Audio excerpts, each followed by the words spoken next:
నా పేరు కురువ పల్లయ్య, బీఆర్ఎస్ రాష్ట్ర నాయకులు, జోగులాంబ గద్వాల జిల్లా.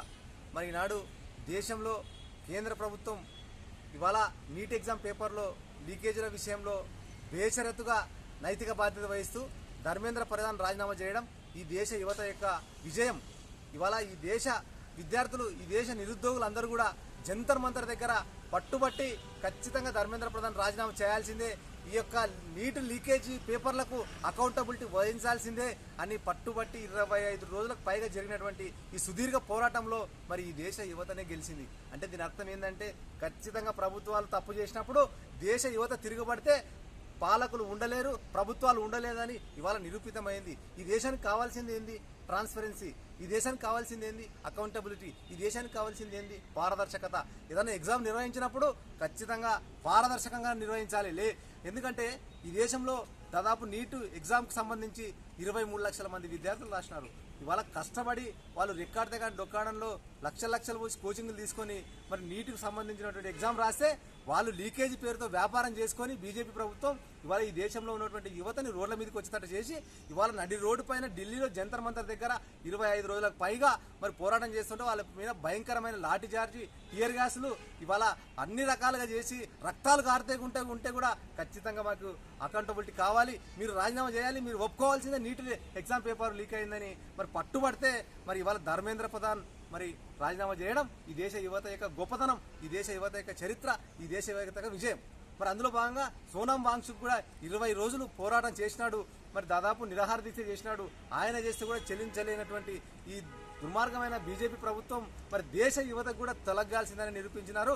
అట్లనే దీన్ని ఏదో రాజకీయం చేసుకోవాలని కాంగ్రెస్ ప్రభుత్వం 20 రోజులు జంజీ యువత పట్టుబట్టి నిరసన కార్యక్రమాల్లో చేసి దెబ్బలు తింటా ఉంటే 20 రోజులు సోయి కాంగ్రెస్ ప్రభుత్వం, ప్రతిపక్ష పార్టీ కాంగ్రెస్ ప్రభుత్వానికి సోయి లేకుండా పోయి రాజకీయాలు చేసింది. మోడీ ఇంటికాడ పోయి ధర్నా చేస్తాడు రాహుల్ గాంధీ. అంటే దీన్ని ఎక్కడో పక్కదారి పట్టించాలని మరి దుర్మార్గంగా వివరించినాడు రాహుల్ గాంధీ కానీ కాంగ్రెస్ ప్రభుత్వం కానీ. ఇక్కడ రాష్ట్రంలో ఇవాళ రేవంత్ రెడ్డి కూడా ఇవాళ వాళ్ళ నాయకుని అరెస్ట్ చేసినారని నిరసన చేసినాడు తప్ప విద్యార్థులు దెబ్బలు తగిలినాయని, విద్యార్థుల మీద దాడి జరిగిందని నిరసన చేయలేదు. వాళ్ళు రాహుల్ గాంధీని అరెస్ట్ చేసినారని తెగేసుకొని రేవంత్ రెడ్డి పోయినాడు. ఢిల్లీకి కూడా పోలేదు రేవంత్ రెడ్డి, ఇక్కడనే ఉన్నాడు. మరి ఇవాళ చూస్తూ ఉన్నాం దేశంలో ఎట్టయితే లీకేజీల పేరుతో మరి ఇవాళ ధర్మేంద్ర ప్రధాన్ రాజీనామా చేసినాడో ఈ రాష్ట్రంలో కూడా ఇవాళ రేవంత్ రెడ్డి విద్యాశాఖ మంత్రిగా ఉన్నాడు.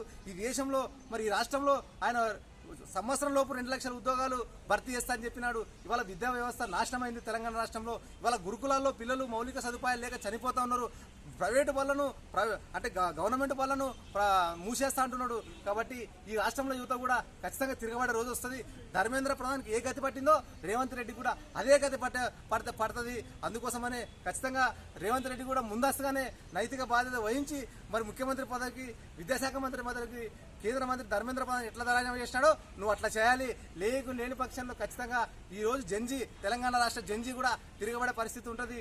అందుకోసమని ఈ సందర్భంగా హెచ్చరిస్తున్నాం, డిమాండ్ చేస్తున్నాం. అదేవిధంగా చూసినాం కదా బీజేపీ ప్రభుత్వం ఎన్ని నిందలు మోపింది జంజీ యువత పైన, ఈ దేశం యువత పైన. దేశద్రోహులు అన్నది అంటే దేశంలో అసాంఘిక శక్తులు చొరబడినాయంటున్నది. మరి ఇవాళ ధర్మేంద్ర ప్రధాన్ ఎందుకు రాజీనామా చేసినావు అంటే దేశద్రోహులు వచ్చి నిరసన చేస్తేనే రాజీనామా చేసినావా నువ్వు? వాళ్ళు దేశద్రోహులు కాదు, ఈ దేశ సంపద వాళ్ళు, ఈ దేశానికి సంబంధించి ఈ దేశ పౌరులు వాళ్ళు. ఈ దేశంలో హక్కు ఉంది వాళ్ళకి. ఈ దేశంలో మీరు సేవ చేయాలి. మేము పాలించేది యువత, దాన్ని దృష్టి పెట్టుకోవాలి. అందుకోసమని ఈరోజు యువత తిరగబడింది.